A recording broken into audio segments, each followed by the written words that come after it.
Bonjour à tous et bienvenue. Ça me fait vraiment plaisir de vous accueillir. Mon nom est Charlène Lepage. Je suis formatrice à Écoute ton corps. Peut-être que vous l'aurez déjà remarqué, je suis québécoise avec un petit accent. Si à tout moment il y a des choses que vous ne comprenez pas dans mon accent, on a la chance d'avoir Élise, notre opératrice, qui sera là. Si vous avez des questions, vous pourrez mettre dans le chat. Elle va pouvoir vous répondre, évidemment.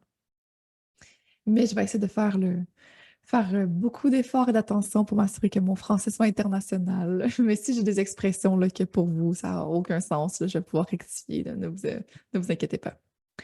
Ça me fait vraiment plaisir de vous introduire à cette belle conférence qui s'intitule Accepter et s'accepter. Comment y arriver véritablement? Et ça me fait sourire parce qu'initialement, c'était ma collègue Colombe qui était supposée vous donner la conférence. Et quand que finalement, là, j'ai pu la remplacer, ça m'a fait sourire parce que c'était la notion à écoute ton corps que j'avais le plus de difficultés étant étudiante. Je ne sais pas si ça va parler à quelques-uns d'entre vous, mais pour moi, j'étais certaine que accepter, l'acceptation, ça impliquait l'inaction. Que si j'acceptais, c'est comme si j'allais pas pouvoir rien faire, puis j'allais me résigner, rien n'allait changer. Ce qu'on va voir aujourd'hui, c'est que c'est faux. L'acceptation n'est pas synonyme d'inaction, au contraire. On veut passer dans une action qui est intelligente, qui est plus efficace lorsqu'elle est alignée et qu'elle prend racine dans l'acceptation au lieu d'être en réaction. Donc, l'acceptation, puis s'il y en a qui déjà me disaient: Ah ouais, c'est vrai, hein, que moi je pensais qu'accepter, ça impliquait ne rien faire. Pas nécessairement. L'acceptation est une étape importante avant de passer à l'action pour avoir des actions les plus efficaces, pour ne pas prendre action en réaction à ce qui est, mais en accueillant ce qui est là. Il y a une grande nuance. Je pensais aussi que accepter, si j'acceptais, ben rien n'allait changer, mais pire, que ça allait s'aggraver. Est-ce qu'il y en a qui pensent ça? Moi, j'étais certaine que si j'acceptais les choses que j'aimais pas, ça allait s'aggraver. Mais sachez que c'est faux. Ce qu'on résiste persiste. Parce qu'il y a des grandes lois spirituelles qui nous disent que tout ce qui n'est pas vécu dans l'amour se répète.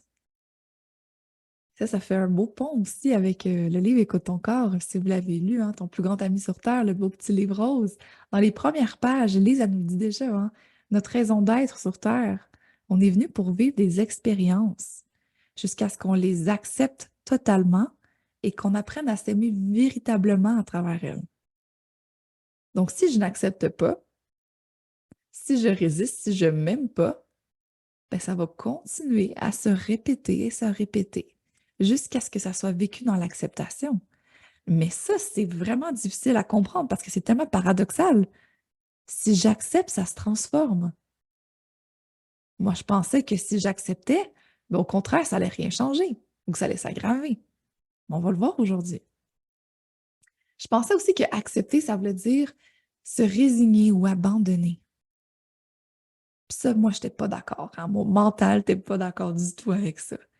Je me suis dit, non, dans la vie, il y a des choses qui sont inacceptables. Vous voyez, hein, j'avais beaucoup de résistance à la notion d'acceptation. Je me disais, eh non, par exemple, la violence conjugale, là, c'est inacceptable. Si quelqu'un accepte ça, c'est comme s'il l'approuvait.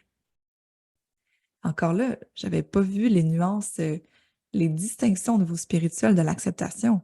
Accepter, c'est pas être d'accord. Puis on va le voir, accepter, c'est même pas approuver. Puis accepter une situation, par exemple, de violence conjugale, ça peut aussi être de la quitter. Donc, vous voyez, j'avais plein de préconceptions qui me disaient que l'acceptation, finalement, c'était se résigner, s'abandonner, rester là. Fait que c'est sûr que c'était plus difficile, hein, de pouvoir accepter. On va le voir encore aujourd'hui. Mais dernière chose que je vais vous dire, c'est que moi, je croyais que si j'acceptais les autres ou les situations, c'est comme si je me désengageais, que j'étais froide, distante, voire sans cœur. J'avais comme l'impression que si j'étais un peu contrôlante, là, ben, c'était signe que j'aimais l'autre personne. Par exemple, si j'avais un de mes frères et sœurs qui m'avait dit, moi, je décroche ici du système scolaire au cégep et le lycée, et je me disais, ben voyons donc, tu peux pas. Puis on dirait que ça, pour moi, c'était de l'amour, de résister à ce qui est là, puis d'essayer de les contrôler un petit peu, là. C'était un signe d'amour parce que je me disais, ben c'est parce que je t'aime, que je veux ton bien, donc je te dis ce que je pense qui est le mieux pour toi. Et oui, c'est de l'amour, mais c'est de l'amour avec peur. Lorsqu'on accepte l'autre, on peut aussi dire ce que c'est pas nos préférences, que c'est pas ce qu'on a appris, qu'on peut même partager nos peurs qu'on a pour l'autre, les peurs que ça nous fait vivre à nous, mais après, on peut laisser la responsabilité à l'autre de faire ses choix et d'assumer les conséquences. Et ça aussi, c'est de l'amour, mais c'est de l'amour libérateur. Donc, si j'accepte, par exemple, mon frère ou ma soeur qui a préféré quitter le cégep, c'est pas parce que je les aimais moins. Au contraire, je les aime d'une forme d'amour plus libératrice. Et ça, le plus j'apprenais, ça me permettait de m'ouvrir à OK, peut-être que finalement, j'ai rien compris de la notion de l'acceptation. Puis pour être honnête, plus j'en apprenais, je me disais OK, oui, là, ça l'éveille des choses en moi, ça fait du sens pour moi, mais j'avais encore de la difficulté à savoir, mais concrètement, là, comment qu'on fait ça? Comment qu'on accepte? Puis concrètement, comment qu'on lâche prise? Alors, c'est le but de ma conférence aujourd'hui avec vous. Je viens de voir Karine Mouillard. Bonjour Karine. La salle se remplit, 216 participants. Wow! Tellement, tellement, tellement plaisir de pouvoir vous voir. Alors, c'est le but de la conférence, finalement, vous apporter des belles lumières sur la notion de l'acceptation parce que c'est la clé. On va le voir ensemble, c'est la clé de la paix intérieure, de l'amour véritable, donc pas l'amour emprisonnant, l'amour véritable, mais aussi, autant paradoxalement que ça peut paraître, c'est aussi la clé de la transformation. Accepter est la clé de la transformation. C'est ce qui m'amène à vous montrer les objectifs à l'écran de notre belle conférence. Alors, on va commencer avec découvrir la clé de la transformation durable et véritable. On va définir ce qu'est finalement l'acceptation. Je vous ai déjà dit un petit peu ce que c'était pas. On va aller voir ce que c'est. On va apprendre comment accepter les situations et les autres. On va apprendre comment s'accepter véritablement grâce à un exercice. Et on va terminer avec une période de questions. D'ici là, si vous avez des questions, ne pas les mettre dans le chat le plus possible. Gardez pour vous. On va échanger ensemble à la période des questions. Edith va être là, notre opératrice, pour pouvoir faciliter la période des questions. Alors, la notion d'acceptation, c'est au cœur de l'école Écoute ton corps. Et si vous ne connaissez pas l'école Écoute ton corps, bien, nous sommes une école de formation personnelle et professionnelle en relation d'aide fondée par Lise Bourbeau il y a plus de 40 ans. Notre mission est de contribuer à la paix mondiale en aidant une personne à la fois à atteindre la paix intérieure. Et lorsqu'on avance à travers l'acceptation, on apprend la paix intérieure. Notre slogan, justement, c'est être bien, ça s'apprend. Puis on l'a bien éprouvé, hein, parce qu'avec les 600 personnes inscrites aujourd'hui à la conférence, bien, vous vous joignez à plus de 130 000 participants dans plus de 25 pays qui ont fait les activités Écoute ton corps, qui ont vécu, appris la méthode Écoute ton corps et qui aujourd'hui en bénéficient pour améliorer leurs relations personnelles avec leur vie, avec leur corps, avec la nourriture, avec l'argent, avec la joie, avec leurs émotions, mais aussi les relations interpersonnelles avec les autres, avec leur carrière, les relations amoureuses, avec la famille, etc.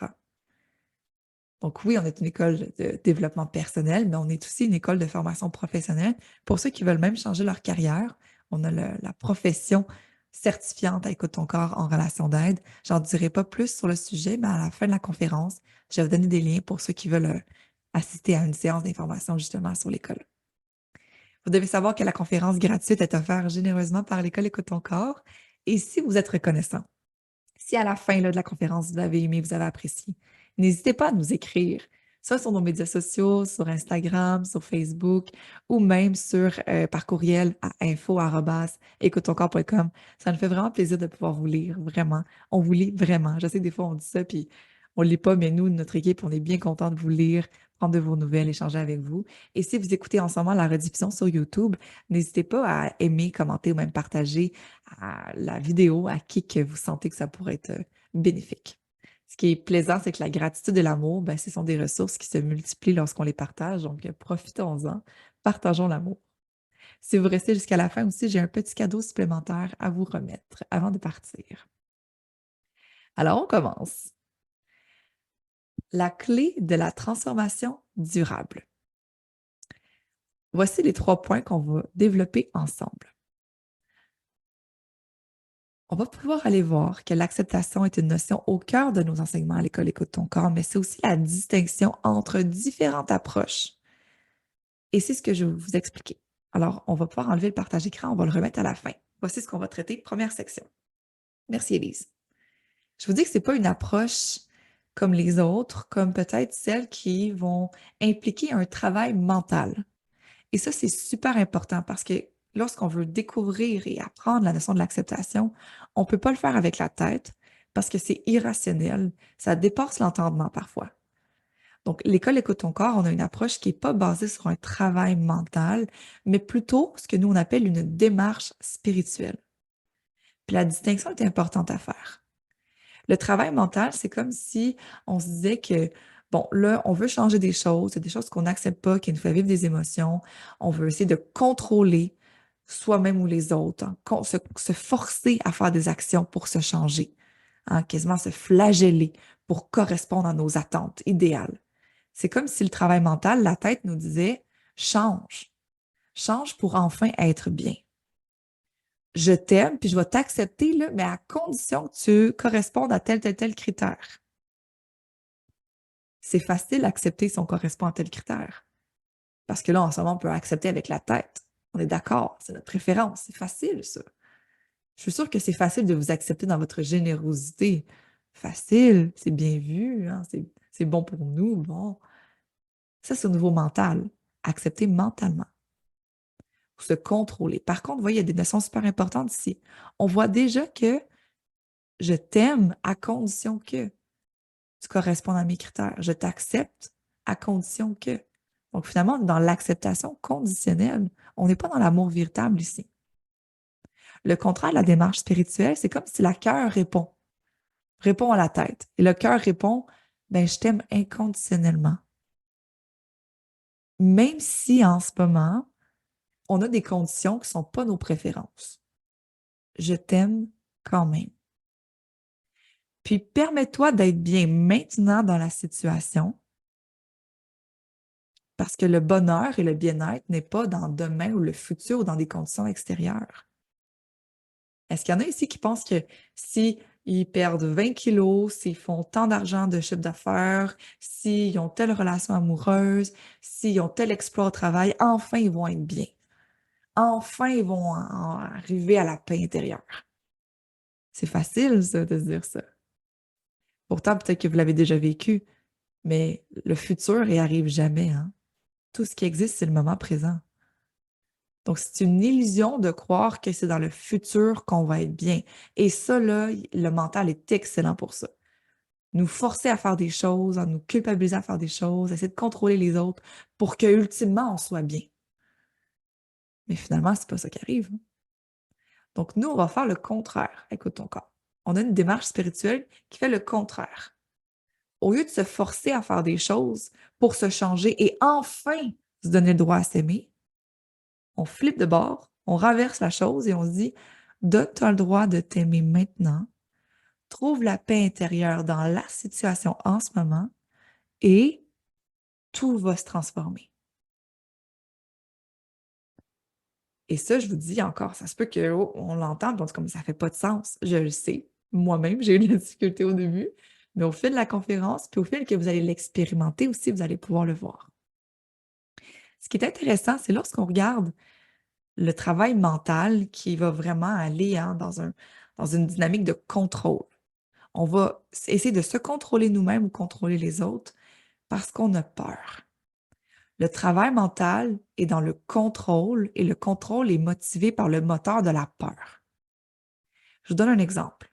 Si j'ai peur de perdre du poids, ben, je vais me mettre au régime. Et là, je vais contrôler mon alimentation. Je vais contrôler le nombre de pas que je vais faire par jour. Hein, je vais me culpabiliser si j'ose manger du chocolat. Et là, je vais me forcer, là, je vais me forcer là, par peur de prendre du poids. À ce moment-là, qu'est-ce qui va arriver? Ça se peut que je sois capable de tenir un petit coup, là, quelques semaines, quelques jours. Mais le problème, c'est que c'est pas soutenable. Le contrôle finit par céder.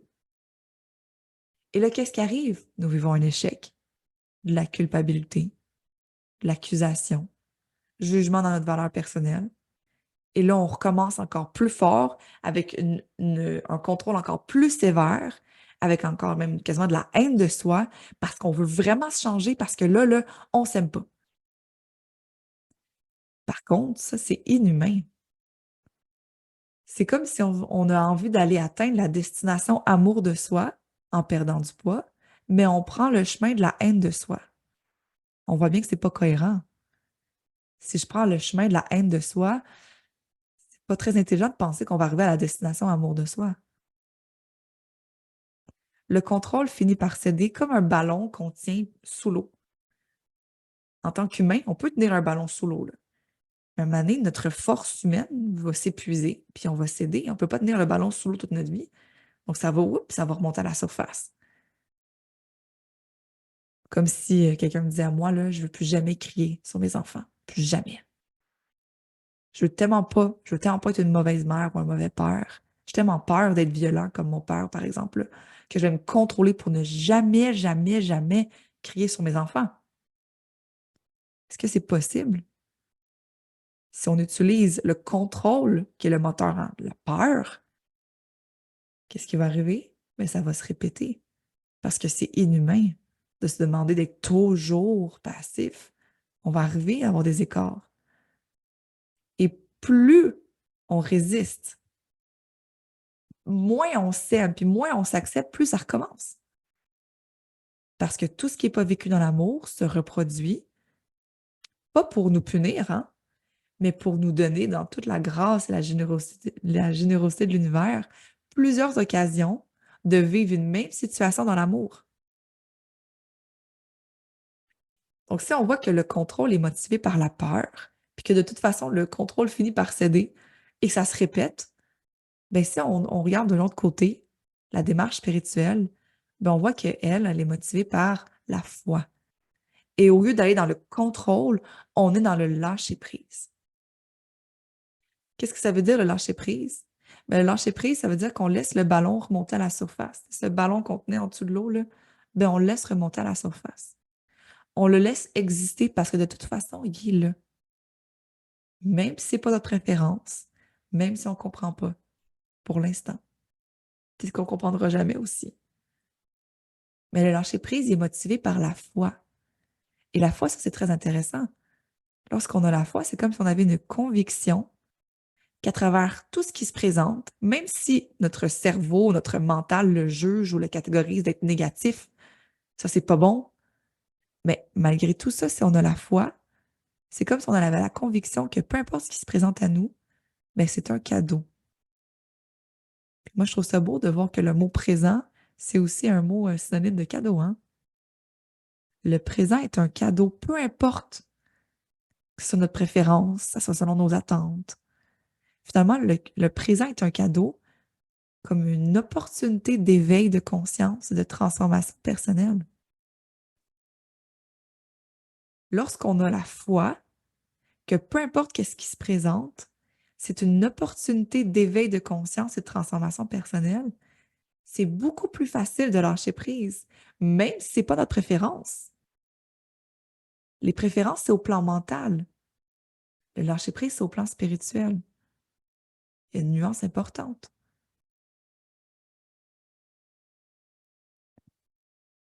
Et je sais que des fois, on a quelque chose qu'on veut tellement changer.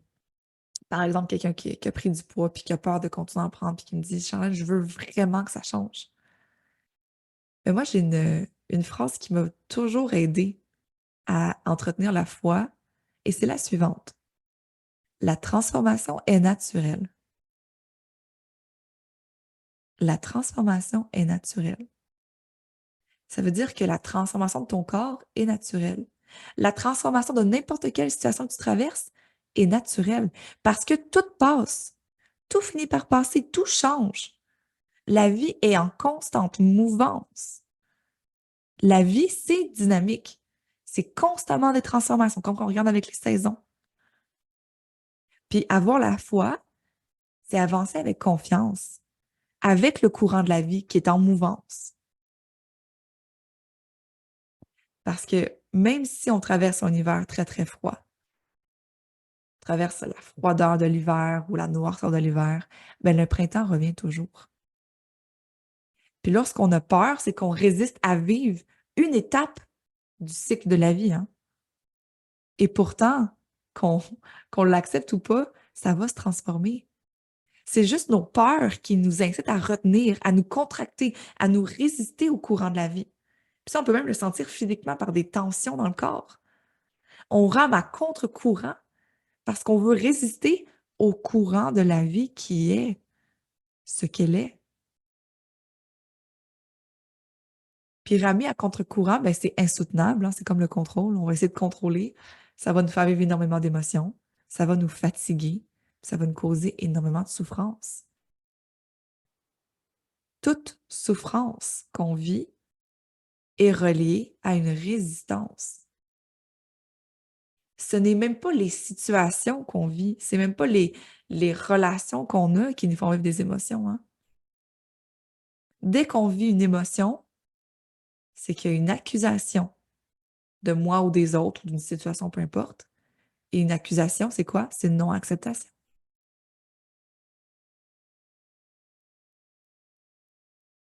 Donc, à chaque fois qu'on vit un conflit, une situation, une émotion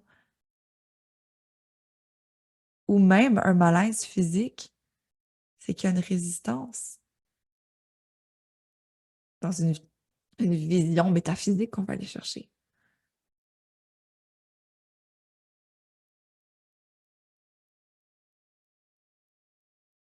Donc, on veut tranquillement s'apercevoir qu'à chaque fois qu'on vit une souffrance ou des émotions, c'est qu'on essaie de contrôler.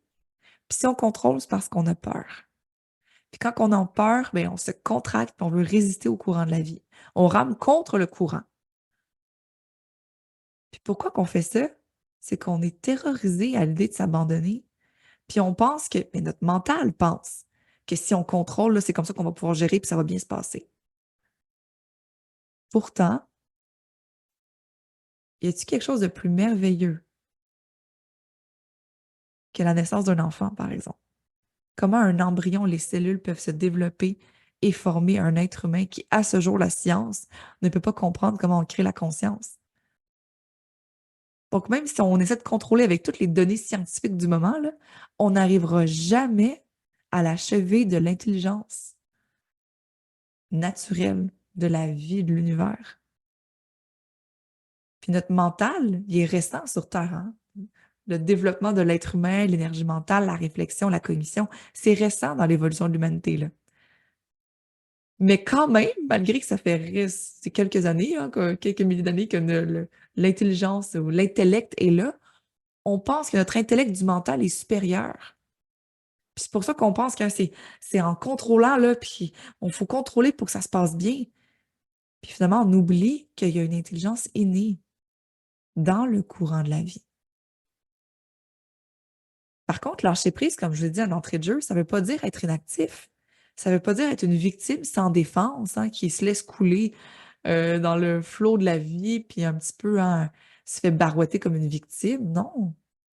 Au contraire, le lâcher prise, ça va juste vous permettre d'arrêter de perdre votre énergie à résister à ce qui est là et au contraire, aller canaliser votre énergie vers ce que vous voulez, vers votre centre de pouvoir personnel. Le contrôle fait juste nous perdre de l'énergie à essayer de contrôler les résultats qui sont hors de notre contrôle ou même les autres qui sont hors de notre contrôle. La démarche spirituelle du lâcher prise, ça ne veut pas dire ne plus prendre action. Ça veut dire de prendre action, mais en lâchant prise sur les résultats, en lâchant prise sur le comportement des autres. Et ça nous donne beaucoup d'énergie. S'il y a une journée que vous terminez la journée puis vous dites: «Oh mon Dieu, je suis fatiguée, là». C'est peut-être, une rencontre, au bureau avec des collègues ou une discussion en famille, puis vous êtes fatigué, là, ben ça, c'est signe que vous avez été surtout dans votre énergie mentale à essayer de contrôler. Et ça nous fait perdre toute notre énergie. Puis pire, ça nous amène même pas où est-ce qu'on veut aller. Donc le lâcher prise nous permet de, wow, reprendre l'énergie qu'on avait où est-ce qu'on se débattait un petit peu comme dans du sable mouvant, parce que c'est ça, hein, l'inacceptation, c'est quand on résiste, bien, on se débat dans du sable mouvant. Plus on se débat, plus on s'enfonce. Plus on reste dans le statu quo. Tandis que si on respire, on prend un moment, on se retrouve dans notre zone de pouvoir personnel, on arrête d'essayer de gérer ce qui est hors de notre pouvoir, puis on se concentre sur des actions qui sont plus utiles, qui sont plus puissantes, qui vont nous amener vers ce qu'on veut, qui sont plus efficaces, vers notre zone de pouvoir, puis on lâche prise sur le reste, mais là, on va pouvoir avoir une transformation. C'est comme si on laisse la vie orchestrer sa propre symphonie, puis nous, on se concentre juste sur notre partition. Puis notre partition, c'est notre paix intérieure. Quand on dit paix intérieure, ça ne veut pas dire que vous allez toujours être heureux et que vous n'allez plus jamais avoir de la peine ou peu importe, que vous n'allez jamais vivre des situations difficiles. Non. La paix intérieure, c'est la capacité. La paix intérieure, c'est comme le résultat de notre capacité à accueillir tout ce qui est là. La paix intérieure, c'est le résultat de l'acceptation. Puis tout ce qui est là, ben, c'est parfois la peine, parfois la joie, parfois les succès, parfois les échecs, parfois des forces, parfois des faiblesses. C'est ce qu'on appelle aussi l'équanimité, notre capacité à accueillir de façon équivalente, objective les deux. Puis ça se fait pas au plan mental, hein? Parce que le plan mental va dire non, ça c'est bien, ça c'est mal, ça j'aime pas ça je veux ça je veux pas ça. Ce qu'on parle dans l'équanimité, c'est au plan spirituel. Puis c'est normal d'avoir des préférences, là. C'est normal. C'est pas ma préférence, ça, je suis pas d'accord avec ça. Mais au plan spirituel, je peux toujours, à tout moment, aller m'installer dans ma paix intérieure. Si je reprends mon exemple du fameux régime, encore là, hein, je vis dans l'illusion que si je change mon corps, que je perds mes 15 livres, enfin, je vais pouvoir me sentir bien. Enfin, je vais pouvoir être en paix, puis enfin, je vais pouvoir m'aimer. Alors, j'entreprends le chemin de la torture, hein, la torture de me contrôler par des régimes stricts, des entraînements, la torture physique, qui va finalement peut-être réussir à me faire perdre 15 livres, mais en yo-yo, hein, je vais le reprendre après. Pourquoi? Parce que je n'aurais pas vécu une transformation véritable. Si on veut vivre une transformation véritable, c'est là qu'on va pouvoir arriver à une transformation durable. Et comment est-ce qu'on veut arriver à une transformation véritable et durable? Dans mon exemple, par exemple, de la perte de poids, ça va être de dire, hey, je vais me libérer dès maintenant de l'illusion que mon amour, je vais pouvoir me la donner dans le futur si je corresponds à tel paramètre de beauté selon mon époque. Et je me donne le droit de m'accepter tel que je suis maintenant. Même si c'est pas ma préférence, même si j'aimerais donc ça, rentrer dans tel numéro de jeans ou peu importe. Mais je me donne le droit. Au plan mental, ce n'est pas ma préférence, mais au plan spirituel, je m'accepte puis je me donne le droit de m'aimer, même si je ne corresponds pas à tous mes critères de beauté, par exemple. Et il y a quelque chose de très intéressant lorsqu'on prend un chemin de démarche spirituelle pour transformer n'importe quelle situation, hein. Vous allez être motivé par le moteur de la foi. Vous allez prendre action. Parce qu'on prend action même quand on est dans l'acceptation, hein. Je peux accepter ma situation actuelle, mon corps tel qu'il est, et je peux prendre action par amour pour moi en entreprenant un chemin qui me permet de prendre des actions concrètes, par exemple, vers mes désirs, vers mes besoins. Donc oui, je vais peut-être être plus active, aller marcher, cuisiner des bons repas maison, m'hydrater mieux, aller danser. Oui, je vais pouvoir avancer vers ça. Par contre, je vais lâcher prise sur la perte de poids. Et c'est là que la magie s'opère, parce que le chemin devient la destination. Et c'est là que l'illusion du futur, hein, de je vais être bien demain ou quand ça va arriver, se dissipe et finalement, le chemin devient ma destination. La personne que je suis en train de devenir en chemin, l'éveil de conscience que j'ai en chemin, l'amour que je me donne en chemin, c'est ça la clé de la transformation véritable et donc durable. Peut-être que vous connaissez la phrase de Einstein qui dit nous ne pouvons résoudre un problème avec le même niveau de conscience qu'il a créé. Ben, c'est ça, finalement. On veut vivre un éveil de conscience. On veut se transformer nous-mêmes pour pouvoir vivre une transformation. Alors, c'est ce qui nous permet de voir c'est quoi la clé de la transformation durable. Vous l'avez à l'écran. La clé de la transformation durable, c'est d'entamer, à chaque fois que vous voulez changer quelque chose, qu'il y a quelque chose que vous voulez transformer dans votre vie, c'est d'entamer une démarche spirituelle et ne pas rester qu'au plan mental, un peu plus superficiel. Aller en profondeur et de s'offrir, de prendre action, oui, mais en infusant de l'amour de soi et des autres en chemin. Parce qu'à écoute ton corps, ce qu'on enseigne, c'est que le moyen le plus efficace pour arriver à une transformation durable, c'est l'acceptation. Le moyen le plus efficace pour arriver à une transformation durable, donc pas l'effet yo-yo là, de perdre 20 kilos en 2 semaines, là. Une transformation durable, c'est l'acceptation.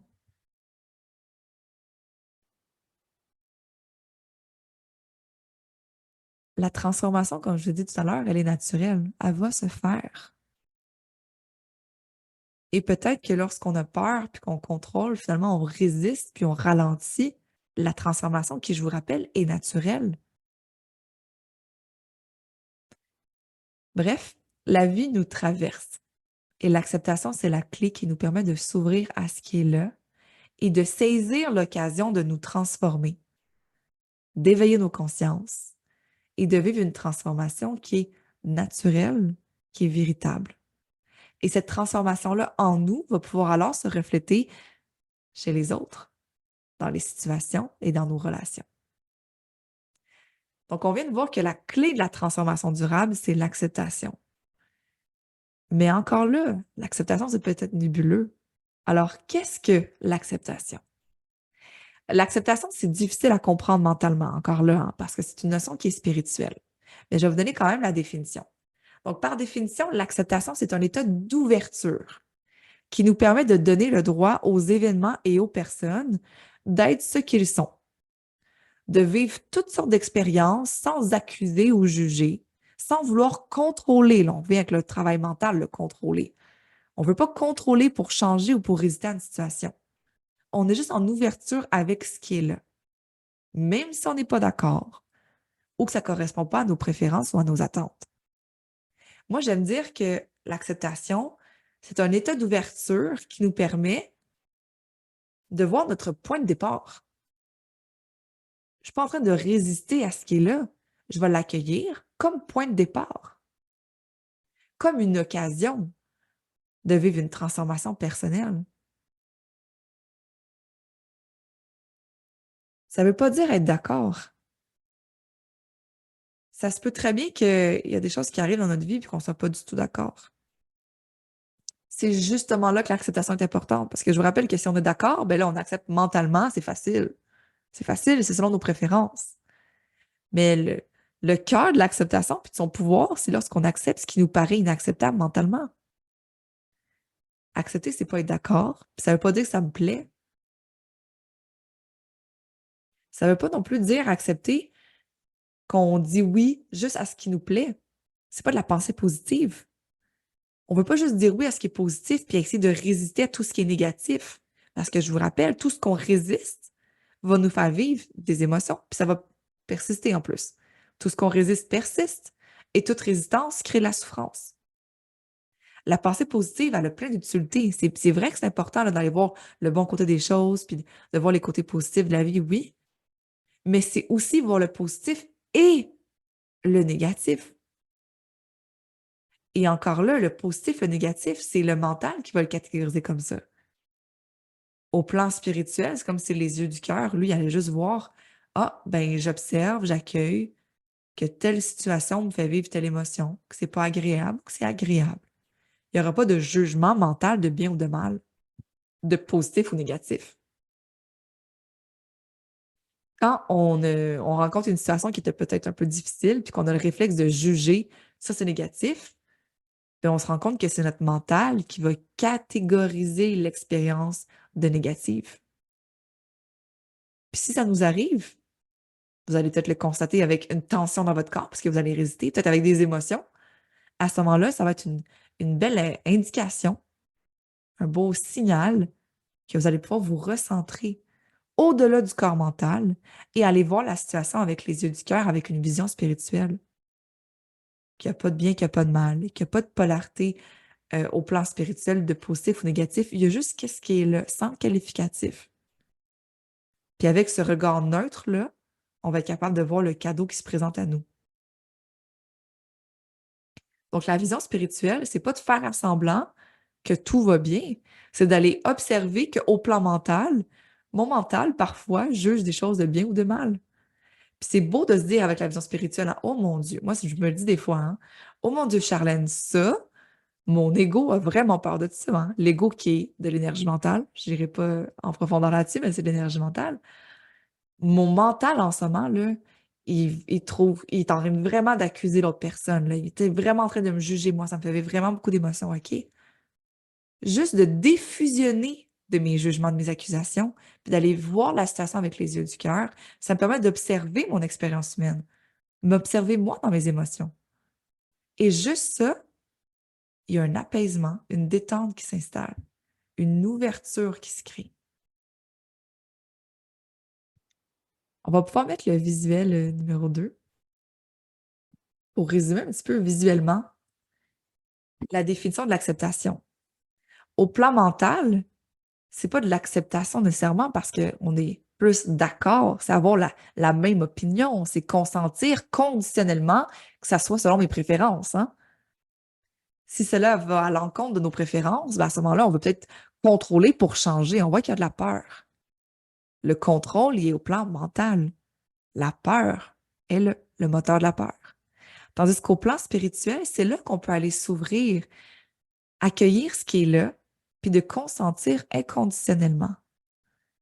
Puis consentir inconditionnellement, c'est comme si on disait oui à l'expérience. Oui, même si ça nous fait vivre des émotions. Oui, même si c'est difficile. Puis on s'observe. On s'observe à travers l'expérience. Et on accepte. Parce qu'on a la capacité de lâcher prise grâce à la foi.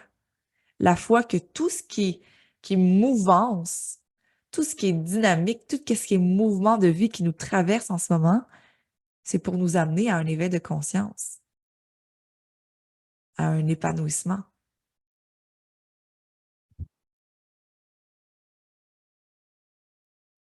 Ça, c'est par rapport à la puissance de la démarche spirituelle qui réside dans le lâcher-prise. Lâcher-prise dans le désir de contrôler ou vouloir contrôler ce qui est hors de notre portée, puis plutôt s'ouvrir à une attitude intérieure qui va accueillir ce qui est et le présent comme une occasion d'éveil. Et encore là, ça va nous permettre de canaliser alors notre énergie vers des actions qui sont plus utiles, qui sont plus alignées à ce qu'on veut créer finalement, par amour de soi, et non pas en résistance à ce qui est. Ça fait plusieurs fois que je le dis, mais c'est volontaire. Ce qu'on résiste persiste. Puis maintenant, ce que je vais ajouter, c'est ce qu'on accepte se transforme. Ce qu'on accepte nous permet de nous transformer. Et lorsque nous nous transformons notre vie. Et dans notre vie, ben, nous avons des relations. Ça transforme aussi nos relations.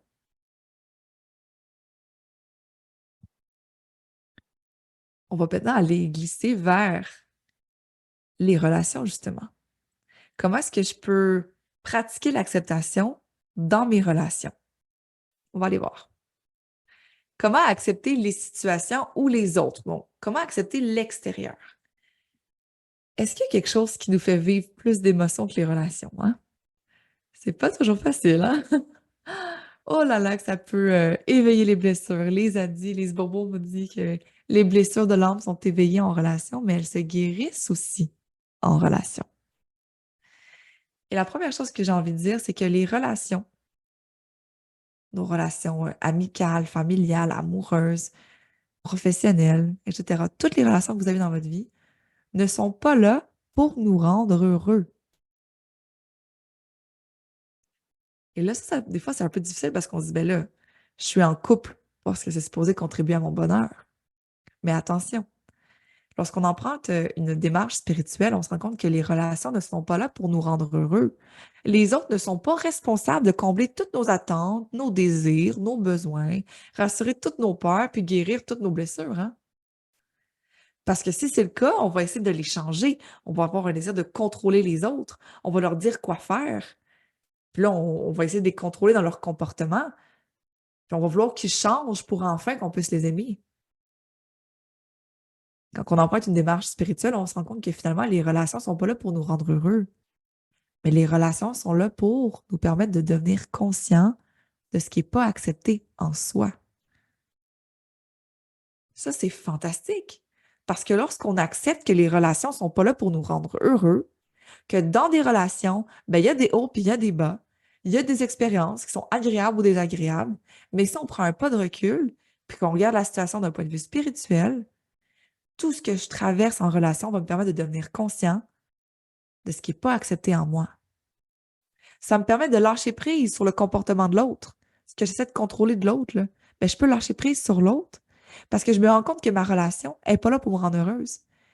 Ma relation est là pour me permettre de devenir conscient de ce qui n'est pas accepté en moi et d'apprendre l'amour véritable de l'autre et l'amour véritable de moi-même. Parce qu'à Écoute ton corps, on croit que l'amour qu'on porte aux autres n'est qu'un reflet de l'amour qu'on se porte. C'est une belle notion, hein, une belle technique avec le miroir qu'on enseigne à Écoute ton corps.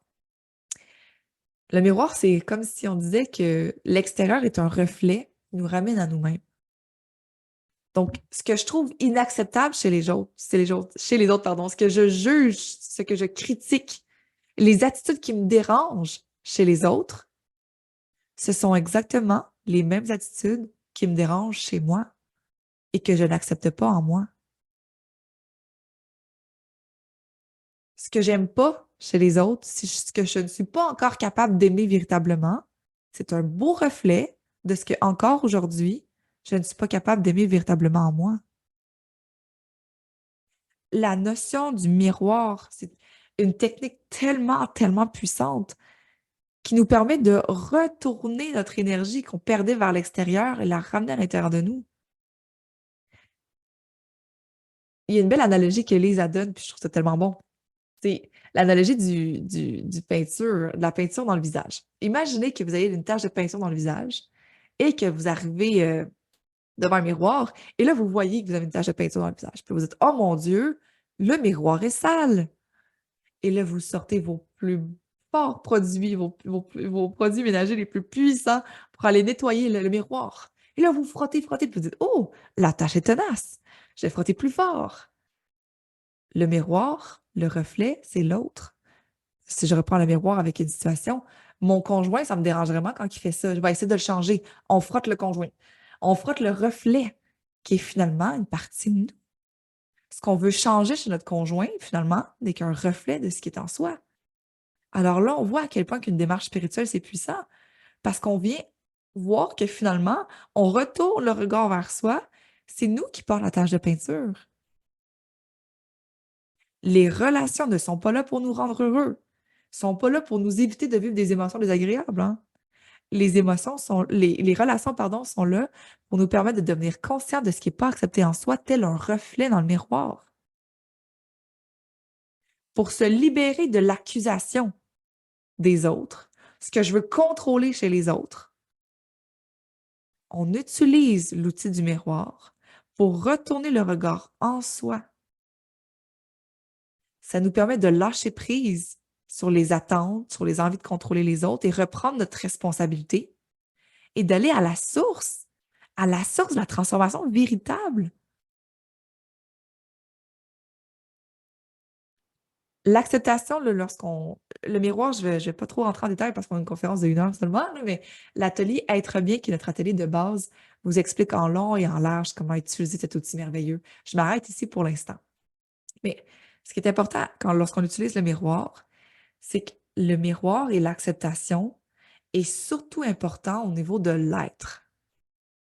Donc, ce que j'accuse l'autre d'être, ce que je juge l'autre d'être, miroir. Ça veut dire que je m'accuse moi aussi d'être ça et que je ne m'accepte pas lorsque je suis comme ça. Et même voir peut-être que je fais tout pour ne pas être comme ça. Je me contrôle pour essayer de ne pas être comme ça. Dans le fin fond, ce sont les deux facettes d'une même pièce, qui est je ne m'accepte pas. Je ne m'accepte pas quand je suis comme ça Et par contre, ce que je m'accepte pas, je vais tout faire pour essayer de pas l'être. L'acceptation est super, super importante au niveau de l'être. Donc, petit exercice que je propose à faire là, dans la vie de tous les jours, c'est qu'on accuse les autres d'être. Si vous voyez quelqu'un passer dans la rue et vous dites, oh mon Dieu, moi je suis maman récemment et là, si je vois une maman qui n'aurait pas mis un chapeau à un bébé qui est soleil tapant, je vais l'accuser d'être une mauvaise mère, d'être, je trouve, c'est pas préoccupée, là, elle est pas disponible à son enfant. Vraiment, c'est une mauvaise mère. Elle est incompétente. Quand ça m'arrive, miroir, miroir, je tourne ça vers moi. Ça me permet de voir que dans ma vie de tous les jours, encore, je suis en train d'apprendre à être maman. Et lorsque je suis incompétente, parce que ça m'arrive, hein, je fais plein d'erreurs. Là, quand on apprend à être parent, là, on apprend, en bon québécois, on dit sur le tas, dans le feu de l'action. J'en fais plein d'erreurs. Et lorsque j'en fais, je suis capable de voir maintenant que je me juge d'être incompétente puis je m'accepte pas dans mon apprentissage. Je m'aime pas. Je m'accepte pas au même degré que j'accepte pas les autres quand je les juge d'être des mauvaises mères, d'être incompétentes. Donc, lorsque vous pratiquez le miroir, l'outil du miroir, lorsque vous regardez les jugements ou les accusations qu'on porte aux autres, ben, c'est tellement puissant parce qu'on se rend compte que si je veux apprendre à accepter les autres, c'est pas les autres finalement que je dois accepter. C'est d'accepter l'attitude que je juge inacceptable. Et cette attitude-là inacceptable, ben, reflet, reflet, miroir, miroir, c'est une attitude inacceptable que je juge euh, invalide de mon amour. Alors, comment qu'on résout ça? Ben, on revient à la base. On reprend le miroir, puis on vient voir que la tache de peinture est dans mon visage. À l'intérieur de moi, je ne m'aime pas lorsque je suis comme ça. Lorsqu'on veut changer l'extérieur, on n'est plus en contact avec notre partie spirituelle. On est en résistance dans le plan mental. Puis accepter va nous permettre de nous recentrer dans notre cœur et d'utiliser, par exemple, le miroir pour prendre notre responsabilité, sortir de l'accusation des autres, lâcher prise sur leur comportement parce que les autres ne sont pas là pour nous rendre heureux, je vous rappelle. Les relations sont là pour nous permettre de prendre conscience de ce qui n'est pas accepté en soi. Et lorsque ça, c'est conscientisé, ben là, maintenant, on peut aller retourner dans notre zone de pouvoir, puis aller voir comment est-ce que je peux m'accepter un peu plus dans cet aspect ou dans cette attitude-là que je juge inacceptable chez l'autre. Vous avez un beau visuel qui résume comment accepter les autres ou les situations. Ben, c'est se rappeler qu'au plan spirituel, les relations n'existent pas pour nous rendre heureux, mais bien pour nous aider à devenir conscients de ce qui n'est pas accepté en soi. La technique du miroir nous permet d'accepter les autres au fur et à mesure qu'on apprend à s'accepter soi-même.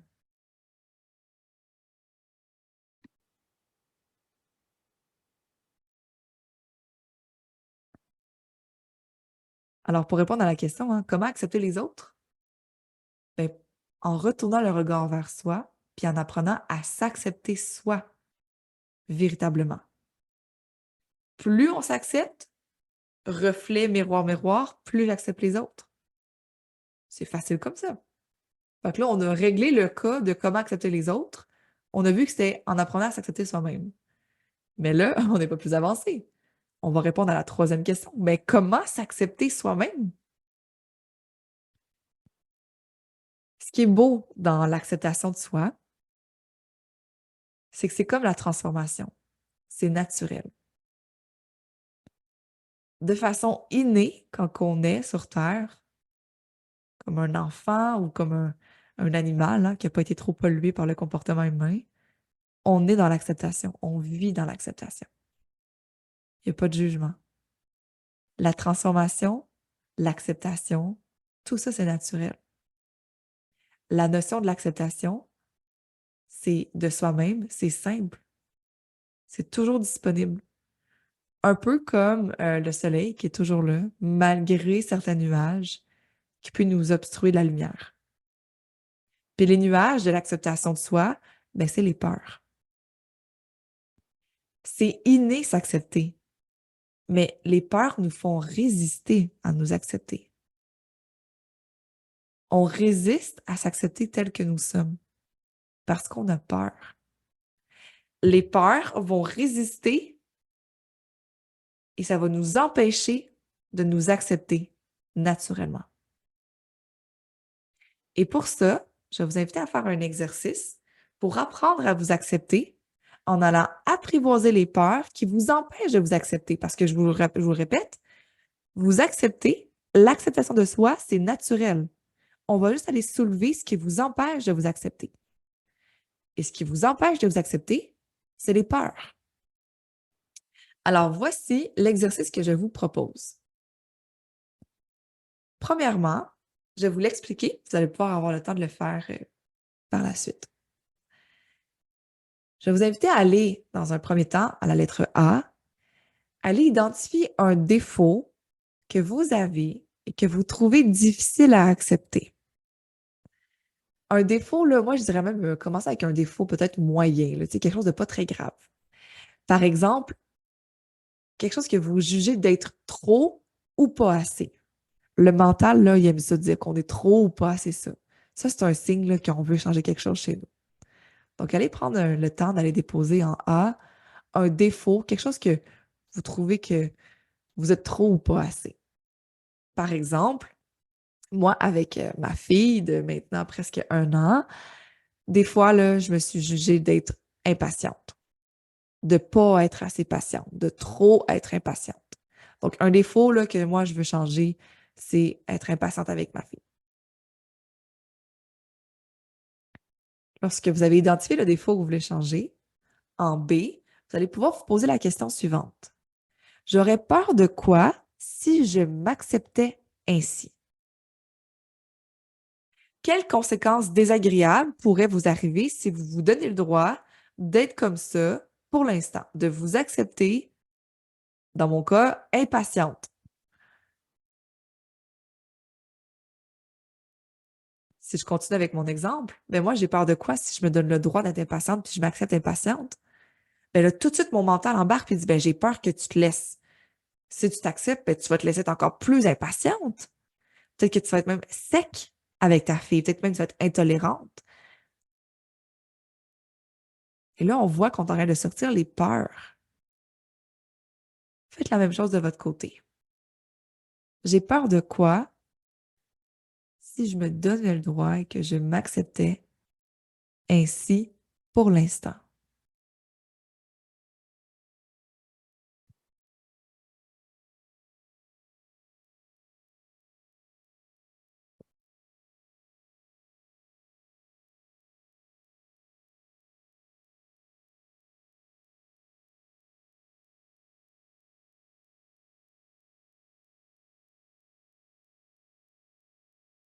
Et quand les peurs montent,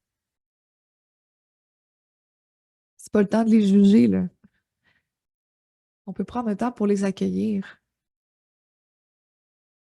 L'acceptation de nos peurs, c'est aussi une très bonne première étape dans la transformation. Plus vous infusez la situation d'acceptation, plus il va y avoir transformation. Êtes-vous prêt à vous accepter dans vos peurs? Ben moi, j'accepte là, que j'ai peur d'être encore plus impatiente avec ma fille. Mon mental a peur que je sois sec, puis que ça s'empire, puis que je devienne intolérante. Ça nous amène à la lettre C. Si tout ça arrive, je me jugerais de quoi? Je me jugerais d'être quoi? Si je reprends mon exemple, si je deviens sec, intolérante, impatiente, ben j'ai peur d'être une mauvaise mère, mais surtout j'ai peur d'être froide et brusque. Et quand j'ai écrit brusque, là, j'ai senti là, que je voulais vraiment pas être ça. Donc, je me jugerais d'être quoi? Moi, j'ai écrit mauvaise mère, froide, brusque.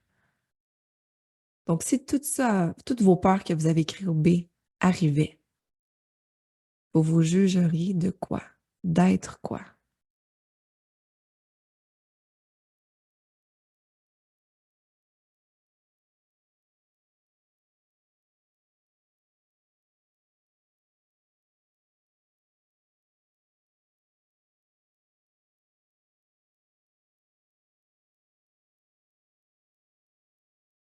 Pouvez-vous voir que ce que vous jugez, par exemple, moi, je me jugerais d'être brusque, c'est aussi quelque chose que vous jugez d'inacceptable chez les autres. Et en effet, hein, miroir, miroir,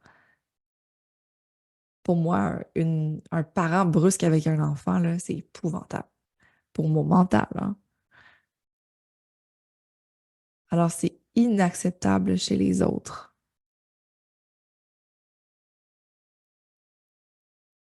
Pouvez-vous voir que l'attribut que vous jugez, là, ce que vous avez écrit en C, c'est aussi quelque chose que vous jugez d'inacceptable chez les autres. Ça, c'est intéressant, ça nous permet de faire déjà le miroir. Ça nous amène au D. Puis-je me donner le droit d'être parfois ainsi? Et là, je sais, votre mental là, se met à paniquer parce qu'il dit non, non, non, non, là, ça va être dangereux, on va être pire, ça va s'empirer, ça va s'envenimer, tout ça. Et là, je vous rappelle, si on prend un pas de recul, une grande respiration, et si on se donne le droit d'être parfois ainsi, ça ne veut pas dire qu'on va l'être pour toujours. Ce que ça veut dire, c'est que on ne se prive pas d'amour lorsque nous le sommes. Ça veut dire que la prochaine fois que je suis sec, intolérante ou voire brusque avec ma fille, est-ce qu'à ce moment-là, je peux accepter mon humanité? Que je ne serai pas toujours une mère parfaite, chaleureuse et patiente? C'est impossible à demander d'être toujours parfaite, toujours chaleureuse, toujours douce.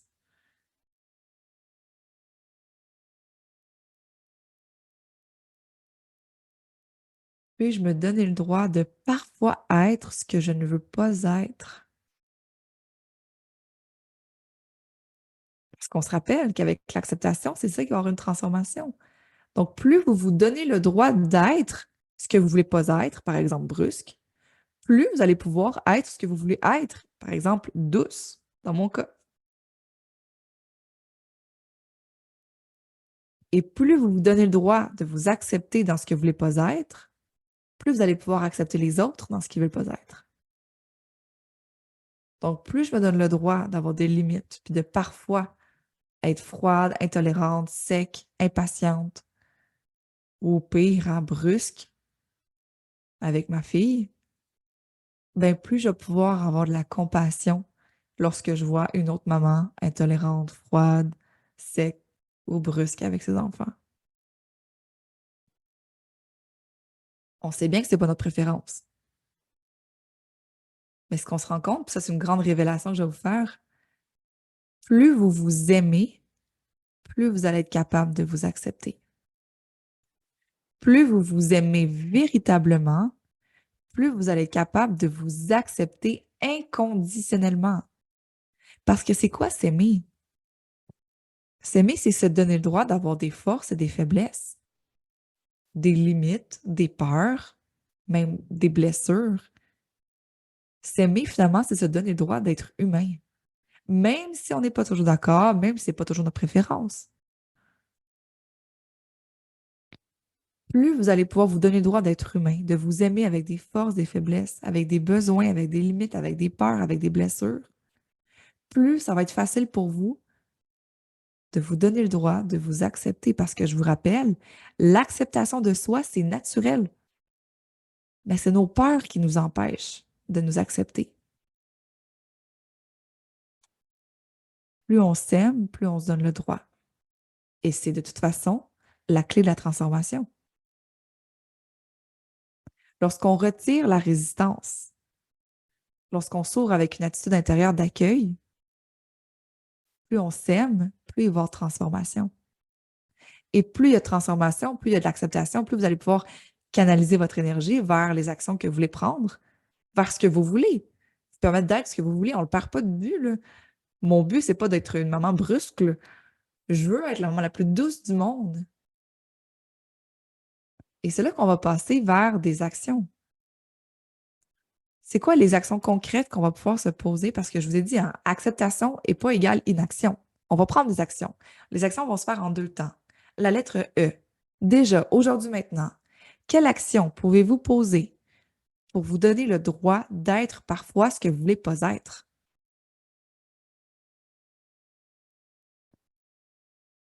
Ça, c'est pour apprivoiser vos peurs, hein? Et je vous donne ma réponse à moi, ce que j'avais écrit en exemple, c'est, ben, pour m'accepter d'être froide, brusque, intolérante avec ma fille, les actions que je peux faire là, pour avancer, pour me donner le droit d'être ce que je voulais pas être, ben, c'était de le partager, le dire à d'autres mamans, dire à d'autres parents que des fois j'étais sec, puis des fois je suis sec, puis le son est encore sec des fois, puis que j'aime vraiment pas ça, que c'est pas ma préférence. Apprivoiser une peur peut être juste dans les premières étapes de l'action, là, le partager, l'exprimer. Je me donne le droit d'être comme ça lorsque je suis capable de le dire. J'ai pas honte. Je dis, écoute, je suis vraiment pas toujours chaleureuse. Je suis vraiment pas toujours douce. C'est pas ma préférence. Mais gars, pour l'instant, je me donne le droit d'être ainsi. Je sais que ça va changer. Tout se transforme. Mais pour l'instant, c'est comme ça. Alors, de votre côté, quelle action vous pouvez faire pour vous donner le droit d'être parfois ce que vous voulez pas être? Parce que plus vous allez avancer dans ces actions-là, plus vous allez vous donner le droit, plus ça va se transformer. Il y a une phrase presque baguette magique à Écoute ton corps qui dit: il est nécessaire de se donner le droit d'être ce qu'on ne veut pas être pour pouvoir être ce qu'on veut être. Ça nous amène à la lettre F. Maintenant que j'ai posé des actions pour m'accepter dans ce que je veux apprivoiser, me donner le droit d'être, quelle action maintenant peux-je entreprendre pour combler mes désirs et mes besoins? Parce que vous avez des désirs et des besoins dans la situation. Si je reprends mon exemple, ben souvent là, quand je suis froide et sec avec ma fille, c'est que j'ai besoin de dormir. Parce que ça fait plusieurs jours que, par exemple, plusieurs nuits que je ne dors pas, que je suis toute seule avec le bébé, puis là, j'ai besoin de repos. Alors, les actions à entreprendre, ça serait peut-être de faire une entente de sommeil avec mon conjoint, voir qu'est-ce qu'on peut faire la routine, changer la routine, avoir 1 heure par jour pour moi, pas de bébé à ma charge. Peut-être établir une nouvelle routine dodo, peut-être demander de l'aide pour pouvoir être reposée, calme. Parce que c'est ce que je veux être dans la situation. Moi, je veux être calme, je veux être douce. Mais là, ici, la nuance est super importante. Je ne veux pas de demander de l'aide, exemple à ma mère qui va venir m'aider ou à une gardienne. Je ne vais pas demander de l'aide parce que je ne veux plus être brusque. Je veux demander de l'aide pour pouvoir m'aider à combler mes désirs et besoins en me donnant le droit de parfois être brusque si ça l'arrive. Donc, quelle action pouvez-vous entreprendre pour combler vos désirs et vos besoins dans cette situation? À ce moment-là, ben, vous allez avancer vers ce que vous voulez, vers vos désirs, vers vos besoins, mais non pas en résistance ou en réaction à ce que vous aimez pas de vous, mais vous allez y aller avec l'intégralité de vous. On va pouvoir enlever le partage d'écran, Élise, merci. Et l'image là, qu'on peut représenter, c'est comme si vous avancez avec toutes les parties de vous. Imaginez les parties de vous peut-être un peu plus jeunes. Il y a une partie de Charlène, qui est moi-même, hein? Il y a une partie de moi qui est brusque. C'est pas ma préférence. J'aimerais ça être toujours douce, attentionnée et chaleureuse. Mais des fois, je suis brusque.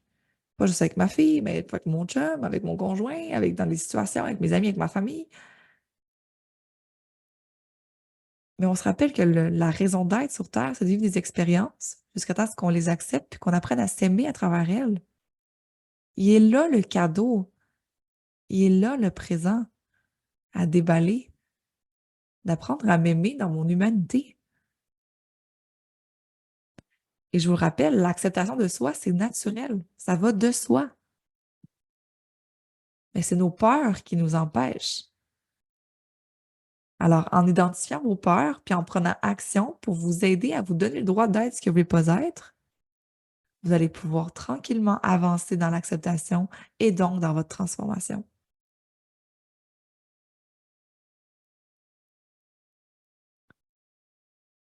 J'ai vu plein de questions dans le chat. Nous y arrivons enfin.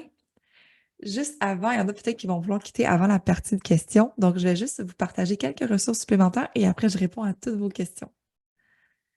Si vous voulez aller plus loin, j'ai partagé qu'il y avait l'atelier Être bien. L'atelier Être bien, c'est les 2 jours préalables à tout notre cursus de formation. C'est être bien avec soi, jour 1, être bien avec les autres, jour 2. C'est là que vous allez pouvoir vraiment approfondir la notion du lâcher-prise sur les autres dans vos relations et aller retrouver avec le miroir votre pouvoir qui est l'acceptation et l'amour de soi. Il se donne dans plusieurs villes ou dans plusieurs pays, ou même en présentiel ou en ligne à différentes dates. Donc, vous les avez ici à l'écran, mais vous pouvez aussi les retrouver sur notre site Internet à l'onglet Formation, Atelier, Être bien. Donc, tout est là. Il y a Élise aussi qui vous met le lien dans le chat et vous allez pouvoir aussi avoir le lien dans la description de la vidéo si vous êtes sur YouTube. Je vais aussi vous partager des séances d'information là, pour tous ceux qui veulent en savoir plus sur le cheminement personnel et professionnel. Si vous allez encore là sur le site Écoute ton corps, / séance info, vous allez pouvoir avoir les séances d'information qui sont disponibles. C'est gratuit. Vous allez avoir la chance de pouvoir être là puis de pouvoir répondre à vos questions, en apprendre plus sur le cursus professionnel et savoir où est-ce que vous avez besoin de commencer votre expérience, votre cheminement personnel ou professionnel avec Écoute ton corps. Alors, voici les ressources pour ceux qui devaient quitter pour l'instant. Voilà, je vous laisse quitter. Et pour ceux qui avaient des questions, ça peut être intéressant, même si vous n'avez pas de questions, de rester, hein, parce que les questions, ça apporte aussi une dimension encore plus croquante, je trouve, un peu plus tangible. Alors, je vais vous inviter à aller mettre vos questions dans le chat. Donc, Théa, j'ai vu que tu avais une question, on va pouvoir le mettre dans le chat. Élise va pouvoir ouvrir son micro, ou peut-être que je peux les voir en même temps que vous. Ah oui, je les vois. Donc, allez-y, écrivez dans le chat. Je suis là pour répondre à vos questions. Donc, si vous les avez déjà écrits plus haut, je ne les vois plus. Vous allez devoir les réécrire dans le chat. Mais ça me fait plaisir. Charlène, j'ai une question en message privé. Je te la Oui, lis. oui, s'il vous plaît. La technique du miroir s'applique-t-elle aussi si l'on a une relation avec une personne atteinte d'un trouble psychiatrique? Oui, le miroir s'applique toujours. Ce qui va être intéressant de voir, c'est que ça s'applique toujours au niveau de l'être. Donc, dans une situation précise, avec la relation que j'ai, même si elle a une, défi au niveau psychiatrique, une santé mentale ou peu importe la situation, ce qui va être important de voir, c'est moi, dans la situation, je la juge d'être quoi, cette personne-là? Le être, miroir, miroir, c'est aussi un attribut, une attitude dans laquelle tu ne t'acceptes pas et tu as ici l'occasion qui se présente à toi, le cadeau d'apprendre à t'aimer dans cette partie-là de toi-même. Merci, Elise.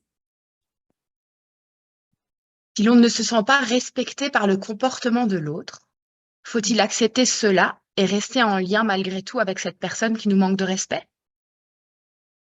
OK, donc la notion d'acceptation, c'est un petit peu quand je revenais avec la violence conjugale, hein. C'est pas parce que je suis dans une situation que j'accepte que je suis obligée de rester là.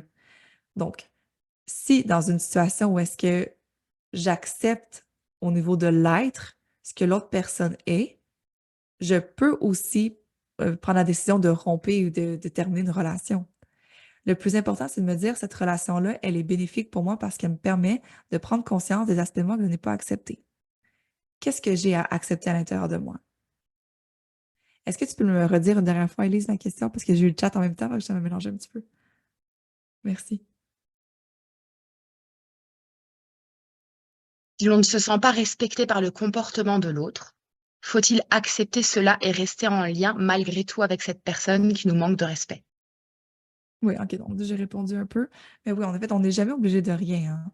On n'est jamais obligé de dire, OK, ben, si pour l'instant, cette relation-là me convient plus, d'accord. Par contre, si je fuis la relation, ce que je n'ai pas accepté dans l'autre personne, donc d'être irrespectueux, je vais aller me l'attirer encore et encore dans d'autres relations. Donc, tant que ce n'est pas accepté, même si je change la situation ou les relations, les personnes en relation, je vais m'attirer à nouveau d'autres relations et d'autres situations avec encore ce sentiment-là de ne pas être respecté, tant et aussi longtemps que je n'aurais pas accepté l'attitude irrespectueuse. Donc, ça va être encore plus important pour toi d'aller voir quand est-ce que je suis irrespectueuse, moi envers moi et moi envers les autres.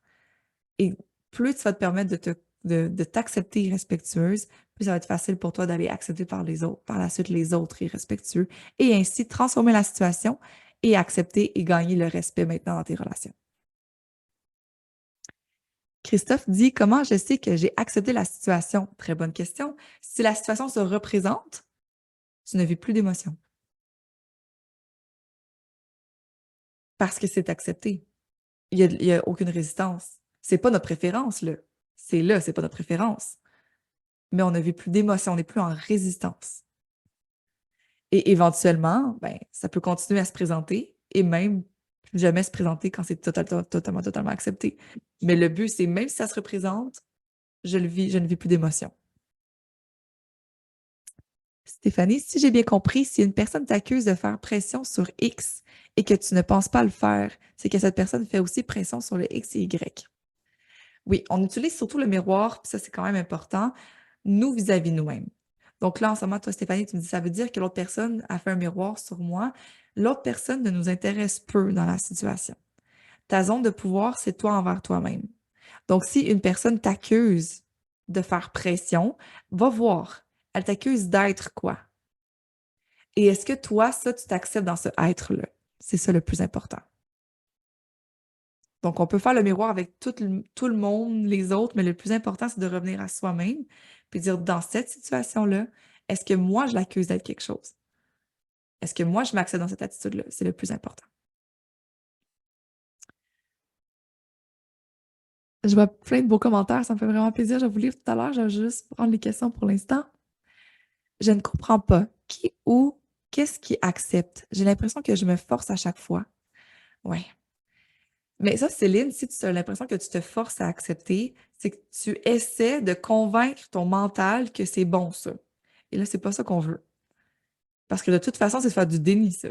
Si c'est pas ça qu'on veut, c'est pas notre préférence, si on n'aime pas ça, on le dit. L'acceptation, c'est de prendre un pas de recul au niveau spirituel puis de dire, ce n'est pas ma préférence.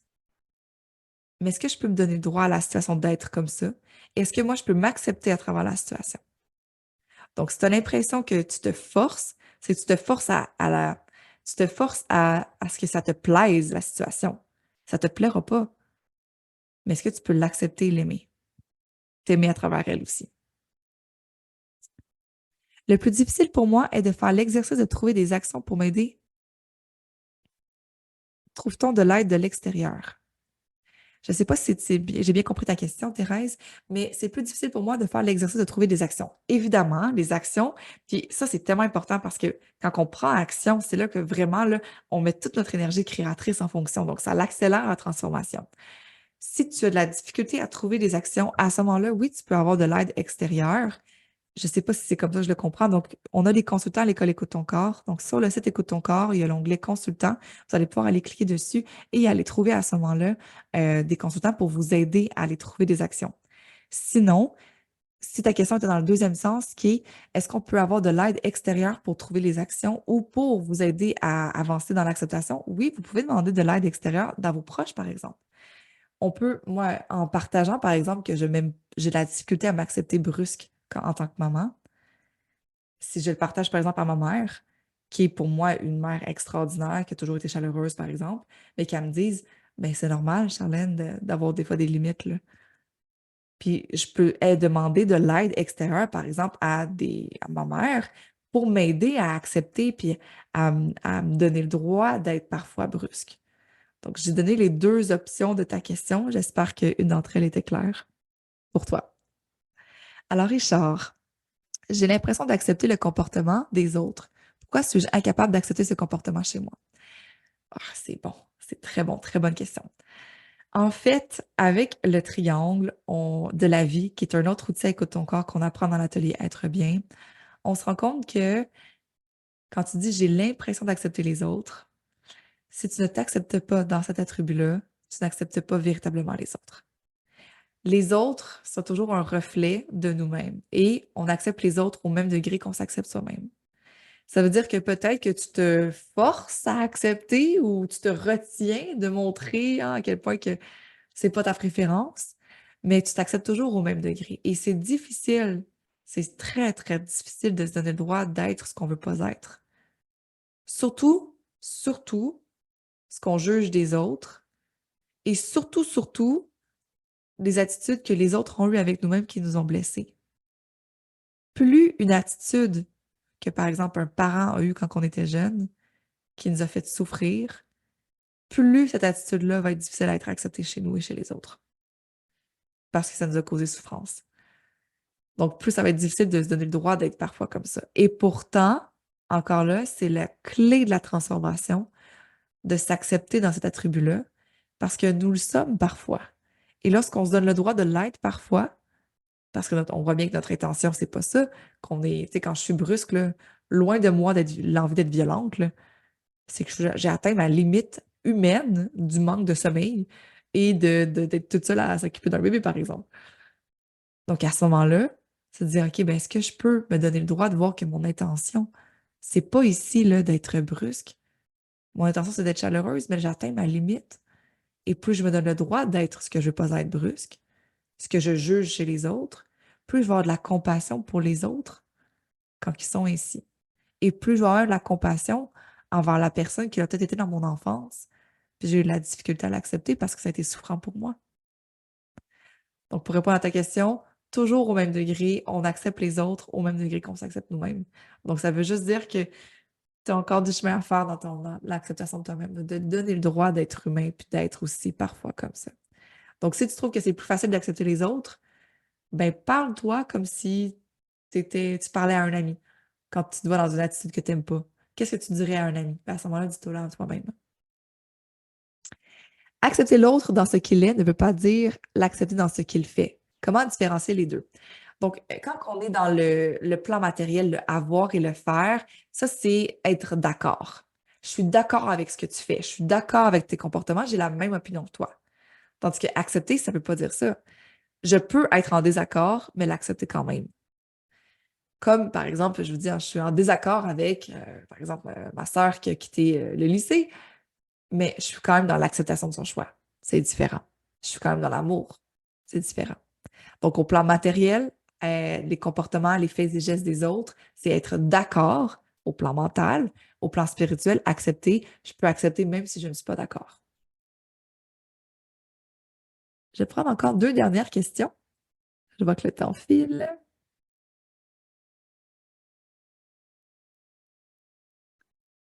Alors, bonsoir. Quand on est dans une relation où l'autre nous agresse, cela veut dire qu'on doit accepter qu'on s'agresse? Ça, c'est pas une situation facile, hein. Lorsqu'on sent que il y a de la violence ou de l'agressivité de la part des autres, on dit: «Hey, là, l'autre nous agresse». À ce moment-là, la question à te poser, c'est: tu le juges d'être quoi? Par exemple, agressif, ici, ça pourrait être ça, je ne sais pas ta réponse, par exemple, qu'on dit agressif, ça veut dire que dans la vie de tous les jours, tu es aussi agressif avec les autres et avec toi-même. Et la clé de la transformation de la situation, ça va te donner le droit d'être parfois agressif avec toi-même et avec les autres. Donc, plus tu t'acceptes agressif, plus tu vas pouvoir accepter l'agressivité chez les autres.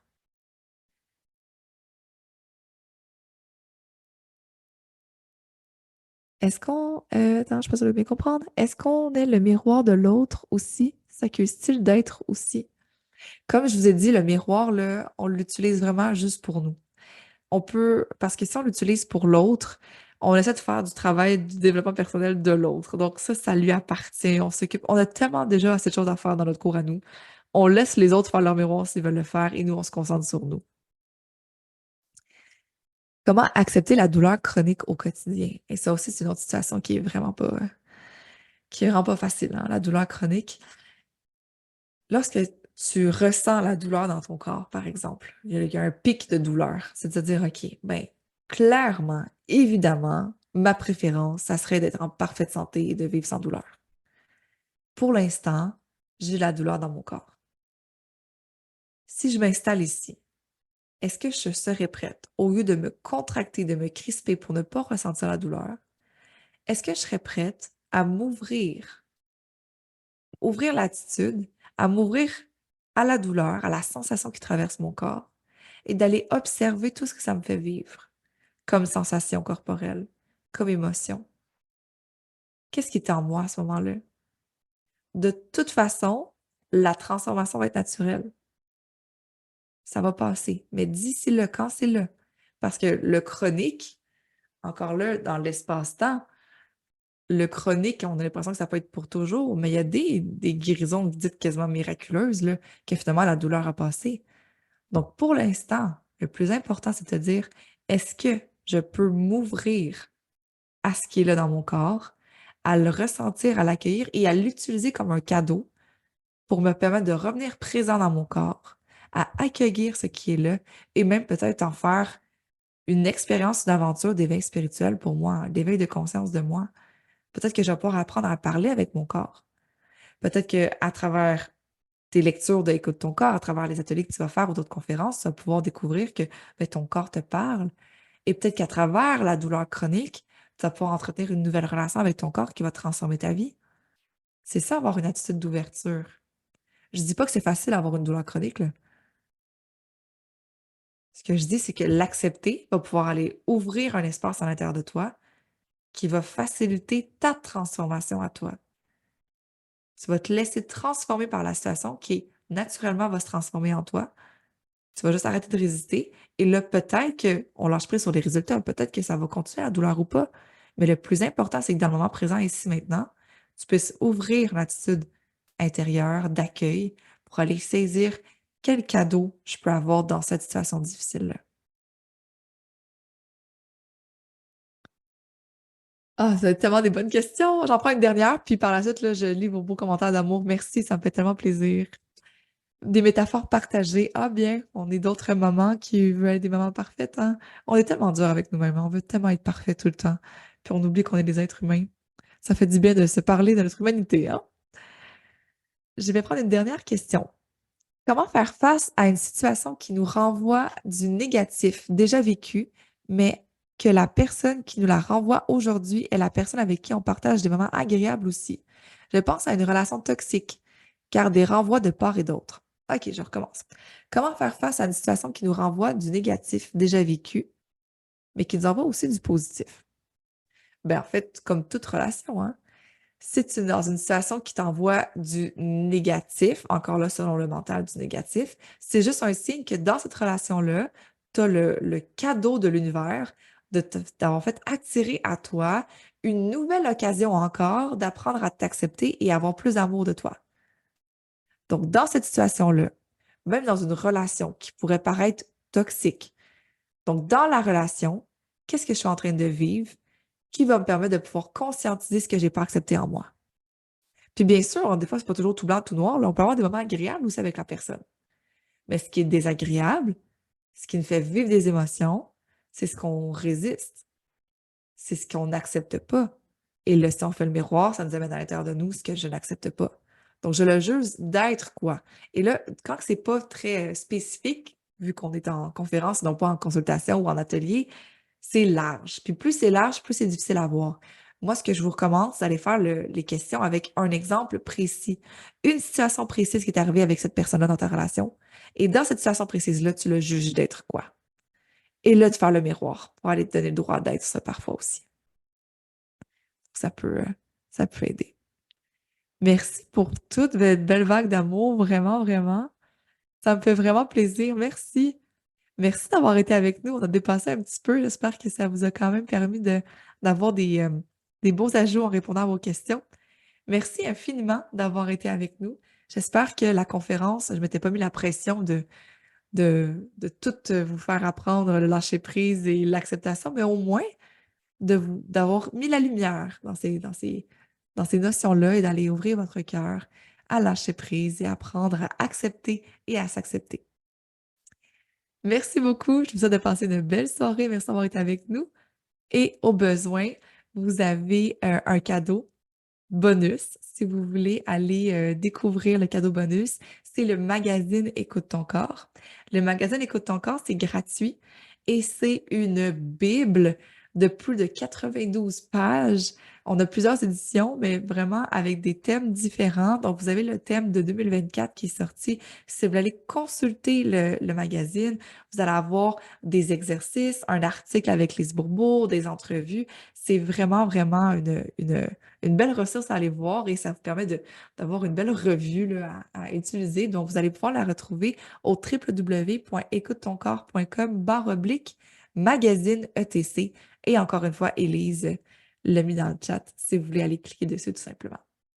Alors, c'était le petit cadeau de la fin. Je vous souhaite une belle soirée et à la prochaine!